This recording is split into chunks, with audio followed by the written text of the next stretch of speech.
একদিন এক দরিদ্র ব্যবসায়ী দূর দেশে পণ্য বিক্রি করতে রওনা দিল।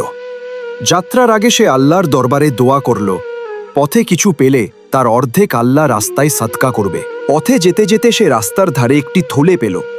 থলেটা ভারী মনে হলো। ভাবল, নিশ্চয়ই এতে সোনা রূপা আছে। খুশি মনে খুলে দেখল, ভিতরে শুধু শুকনো খেজুর আর বাদাম। সে কিছুক্ষণ চুপ করে রইল, তারপর ক্ষুধায় সব খেয়ে ফেলল। হেসে বলল, আলহামদুলিল্লাহ, এই থলেটাই আমার রিজিক। তারপর আটিগুলো আর খোসাগুলো মাটিতে ছুঁড়ে দিয়ে বলল, এই নাও আল্লাহ, অর্ধেক তোমার। কিছু দূর যেতেই আকাশ কালো হয়ে গেল। বজ্রপাত, ঝড়, বৃষ্টি, তার মাল ভর্তি উটগুলো একে একে পড়ে গেল। ভয়ে কাঁপতে কাঁপতে সে বলল, হে আল্লাহ, আমি ভুল করেছি, আমি প্রতিশ্রুতি ভেঙেছি। পরদিন সকালে ঝড় থেমে গেল।